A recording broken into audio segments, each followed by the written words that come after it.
What's up, everybody? This is Tony from Metal Recon, and we're now entering the interrogation room with Zeb from Screaming for Silence. Is this still the first interview for the Metal Recon? Yeah, absolutely, it is. That's awesome, man. Yeah. I'm so honored to be the first one to break the cherry. That's awesome. Yeah, hell yeah, man. That's awesome. And, all the other Recon commanders, man, they're, like, so stoked that you guys are the first ones.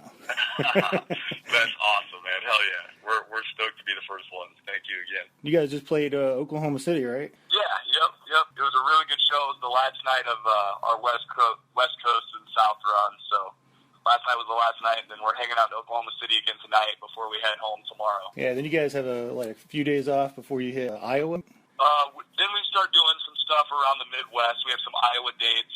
We have a Minnesota date. And then we actually, about halfway through July, we have that festival it's another Rock Fest, Avenged Sevenfold and all those bands, so it's a good one. Yeah, that's Rockfest up in Wisconsin, right? Yep, Cadott, Wisconsin. So you guys have had a pretty big year so far, man. Yeah, man. It's been great. Since, we spent all of 2014, we tour out to L.A., spend about 10 days recording, go tour some more. We did that through all of 2014, and then we finally got to release the album in January, and man, it's getting a great response. We were really excited about it, and we released a single, and it hit the Billboard chart, number 28. Yeah, I saw that. That's awesome. You guys worked with Eric Ron on your album, right? Yep. Eric Ron at Gray Area Studios. I know he worked with like Motionless in White and you guys and some other bands. Yeah, and we kind of just caught him at the right time because his last few months he has been blowing up big time. He's amazing. He's super talented.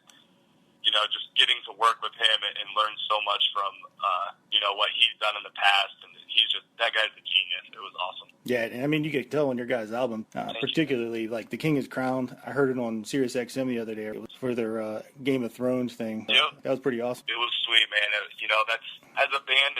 I think every band's goal is to get played on Octane. Absolutely. Octane is kind of the top dog. It's nationwide, and I think a lot of radio stations kind of follow suit with what they're doing. So that's been a goal of ours for a really long time, and we're so excited, that for the Game of Thrones thing, we thought the King is Crowned fit pretty well with it, and they did too, and it was awesome to hear our name on there, man. Great. Yeah, that was awesome. You guys big fans of Game of Thrones too?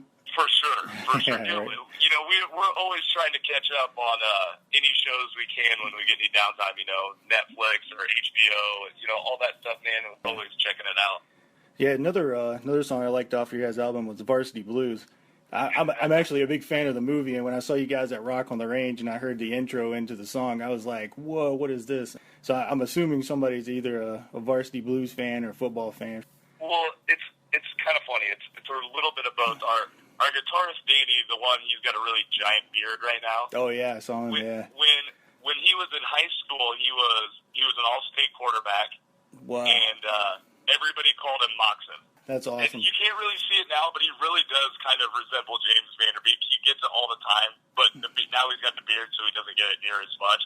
So when we were in the studio with Eric Ron, we were telling him that story. We're like, Danny used to get mixed up with, a lot of people would call him Moxon and James Vanderbeek and Eric Ron. We had just started working on that song.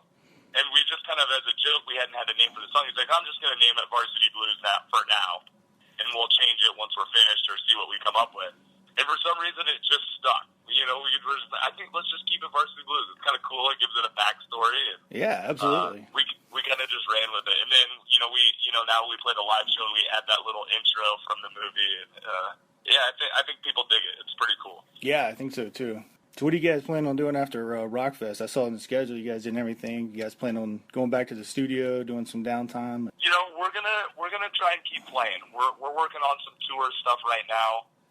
While the weather's nice and people are out and about going to shows, we really want to try and play as much as we can. We probably won't look to get back in the studio until it starts getting winter months, and we don't want to be in Omaha because it's snowing. So we'll try and get back out.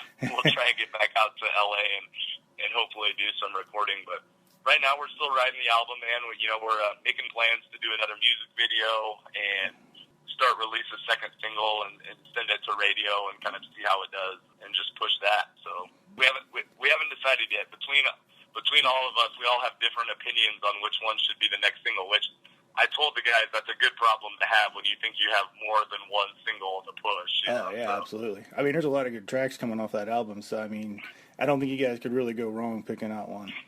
Thank you, man. Yeah, I don't know if we're going to have to flip a coin or paper, rock, scissors or what we're going to do, but we'll get it figured out one way or the other. So on this album, who did most of the writing? Did you do most of the writing, or Danny, Casey? Or? It's very collective. The way we do it is Casey will sit down and he'll come up with some guitar ideas. He'll put a verse and a chorus together, and then he'll send it to Danny, and then Danny will kind of put his little touch on it and his ideas. And then we get Matt to do the drums, and then Mike with the bass. And then really the lyrics go last. And, you know, I wrote some of the songs, and Danny helped with some of the songs, and Casey and Matt helped with some of the songs. It's very collective, and that's one thing I like about our band is that it's not one person that just writes everything, you know. Yeah, that's everybody gets input, everybody has ideas, and, you know, I think we're all pretty creative, and it collectively, and we work well together. That's the other thing. Collectively, we work well together. We can, you know, we feed off of each other and off the ideas. And yeah, so it's kind of an all-out thing. And then just having Eric Ron there to help with his, you know, his songwriting and his ideas to kind of think outside the box of what we've done in the past was awesome. So where we came up with the album. I saw your show at Rock on the Range, and then I saw you guys again in Colorado Springs at the Black Sheep. And I got to say, I mean, just even between seeing you guys playing at a big crowd and then, you know, a little smaller crowd at the Black Sheep, the intensity you guys play with is amazing because, I mean, it was like there was no difference in the intensity you guys played with show after show. I bet it's difficult to keep up with, but somehow you guys managed to do it, man. Thank you, man. I mean, that's one compliment it's my favorite compliment to receive as a band because, you know, I've been talking about this at our shows lately that, you know, some band posted a blog about how they're depressed on tour. You know, being in a band is so depressing on tour, living in a van or being in a hotel, and that really upsets me because, yeah, there's difficult days, but there's difficult days for no matter what you're doing. Hugh Hefner has difficult days, you know? Yeah. But being in a band and getting to do this every single night, we don't care if it's 5 people, if it's 500, if it's 5,000. It's the same for us. Every single night, it's a thrill to get to do what we love. And, you know, when people are there to watch us and know our music, it's unbelievable. And it's the best feeling in the world to look out in the crowd and see them enjoying the show. And we just love it, man. We wouldn't rather be doing anything else. I'll live in a van for the rest of my life if I have to do this. That's awesome. So the Ernie Ball, you guys won the Ernie Ball Battle of the Bands for Rock on the Range, and I know you got some pretty good swag out of it. I saw some pics. I think Danny posted some pics of a guitar you got. So you guys, we actually haven't got guitars yet. We got to play some that day at Rock on the Range. They had a couple that we got to play, and then we actually stopped out at their showroom in LA and kind of got to play a couple different ones. And you know, it's been kind of a process so far, but apparently when we get home, we have boxes stacked to the ceiling of gear from Ernie Ball, from DW Drums. You know, we've always been sponsored by PRS Guitars, and they always treat us absolutely amazing. We love being a part of their family. And, man, it's cool to get that respect from companies like that, you know? Absolutely, man. For sure. And the guys they're enjoying getting to play a little bit of both and kind of test out the Ernie Ball because those music bands they're amazing. Mike, our bass player, is drooling over the one that he's going to get. Tomorrow when we get home, it's going to be like Christmas trying to open all those boxes and see what all came in the mail, man. We can't wait. Oh, man, that's going to be awesome. You guys are going to have to post some pics on, like, Instagram or something. Yeah, absolutely. Put up a little Christmas tree and tear it up. Yeah, Christmas came in July. Can't beat that. So I had a couple questions from a couple people on Twitter that I was talking to, and I mean, it seems like an off-the-wall question, but they were wondering about Casey's hair. Does he color that himself and spike it every day? I mean, how does that work out for him? You know, the mohawk is a very popular thing. It's kind of funny because I think he's kind of over it and wants to do something else, and we won't let him because it's like, dude, you cannot get rid of the mohawk. He knows really. He's stuck with that. He knows he's stuck with that thing until we're 40 and 50 years. He's going to be putting up a mohawk, but it's actually he does it really quick. And I've been telling him what we need to do is we need to make a YouTube video about how he does it from start to finish. And you know, he's got a really good friend at home that does all the coloring, and he goes in with ideas, and they kind of go back and forth. But for him to put it up, it really only takes him 5 minutes. He's got a little concoction that he uses of hair product and a hair dryer. Yeah, you know, that would be a cool YouTube video. For sure. So we'll work on that. I'm going to make that happen this week. So your dog tag, you know, we talked a little bit in Colorado Springs, and you were telling me that were for your niece and nephew. Is that right? Yeah. Yep. My niece just turned 1. and my nephew's going to be 5.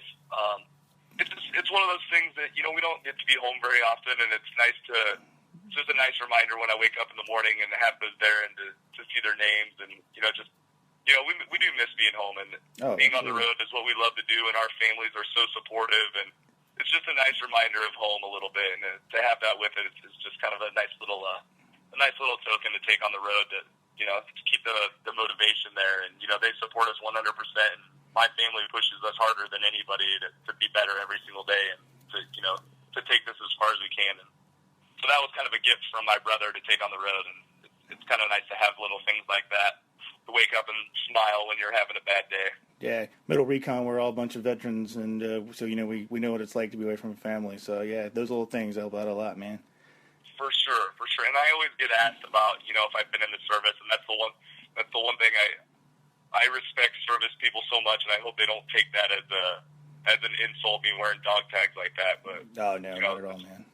Good, because the service people, man, I thank God for people like you guys who serve this country, because it's amazing, and there's no way I would be able to do it. The mentality and strength that you guys have is unbelievable. Well, thanks, man. We appreciate that. You bet, dude. So, man, what would you like to tell your fans? Man, most of all, just to tell people to come to shows. You know, hopefully sometime down the line we find a label that's the right fit for us. And, you know, I'm not trying to bash on record labels, but, you know, right now we're doing everything completely independent. We just started working with Frank Mastelers. He's going to help manage us, and that's really the kind of the first step we've taken as far as, you know, working with somebody. We're so blessed to have people that walk around and spread our name and come to the shows, and, you know, really that's how we've got there, is from people spreading the word about us, and we appreciate it, and we just want to keep that ball rolling and keep the momentum up with it. Your guys' look, your sound, I mean, you guys have all the right stuff for a good label to come out. Honestly, I think you guys, it's only a matter of time before somebody picks you guys up. Awesome, it's impressive, for real. Thank you, man. We appreciate you supporting us. I do appreciate your time and, you know, a few minutes out of your day to talk to me and talk to the Middle Recon and everything. We appreciate it. You know it, man. You need anything from us, you let us know. We appreciate the support, brother. That's what it's all about.